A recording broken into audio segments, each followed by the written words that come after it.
দীর্ঘদিন ধরে বেহাল রাস্তা সংস্কারের দাবিতে গোমতী জেলার তুলামুড়া থেকে বরপাথরি সড়কের ধূপতলি বাজার এলাকার পথ অবরোধে শামিল হন স্থানীয় বাসিন্দারা। বৃহস্পতিবার সকাল থেকে শুরু হওয়া এই অবরোধ 24 ঘন্টারও বেশি সময় ধরে চলায় ওই সড়কে যান চলাচল সম্পূর্ণ বন্ধ হয়ে যায়। ফলে চরম দুর্ভোগে পড়েন নিত্যযাত্রী, রোগী, শিক্ষার্থী সহ সাধারণ মানুষ।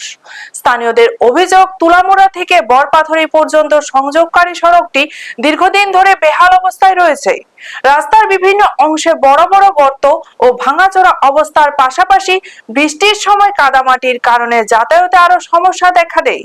প্রতিদিন এই রাস্তা দিয়ে বাজার, স্কুল, কলেজ, হাসপাতাল সহ বিভিন্ন গুরুত্বপূর্ণ স্থানে যাতায়াত করতে গিয়ে সমস্যায় পড়ছেন এলাকার মানুষ। অভিযোগ, রাস্তা সংস্কারের জন্য একাধিকবার সংশ্লিষ্ট দপ্তর ও জনপ্রতিনিধিদের জানানো হলেও কার্যকরী উদ্যোগ নেওয়া হয়নি। এর প্রতিবাদেই বৃহস্পতিবার ধূপতলি বাজার এলাকার পথ অবরোধ শুরু করেন ক্ষুব্ধ এলাকাবাসী। শুক্রবারও সকালেও অবরোধ চলতে থাকায় পরিস্থিতি সামাল দিতে ঘটনাস্থলে পৌঁছায় পুলিশ ও প্রশাসনের আধিকারিকরা। উদয়পুর মহকুমার পুলিশ আধিকারিক দেবাঞ্জলি রায়ের নেতৃত্বে প্রশাসনের পক্ষ থেকে অবরোধকারীদের সঙ্গে আলোচনা করা হয়। পরে প্রশাসনের হস্তক্ষেপে অবরোধ তুলে নেওয়া হয় এবং ধীরে ধীরে ওই সড়কে যান চলাচল স্বাভাবিক হয়। তবে এলাকাবাসীর দাবি শুধু আশ্বাস নয়, দ্রুত রাস্তা সংস্কারের কাজ শুরু করতে হবে, অন্যথায় আগামী দিনে আরো বৃহত্তর আন্দোলনে যাওয়ার হুঁশিয়ারি দিয়েছেন তারা। ব্যুরো রিপোর্ট, নিউজ তৎকাল 24।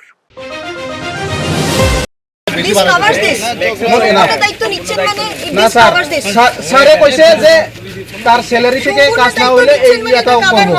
আপনারা মানবেন না?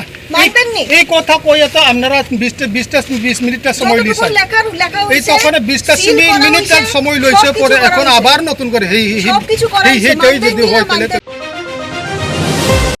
মারা গেছে জানেন, এই গাড়িটা এই রাস্তা লাগিয়ে গাড়ি চাকরা সিজার করে লাগছে, গোবরে ফেডে বিটে বাচ্চা না মারা গেছে।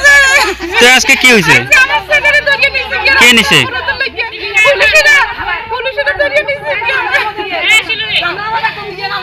জায়গাটার নাম কি মাসি?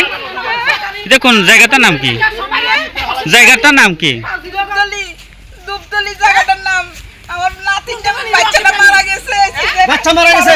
আমার ছেলে মেয়ে কবে মারা গেছে? দুনিয়াতে বড় বড় হইতেছে। আপনারা দেখছেন নিউজ তৎকাল 24।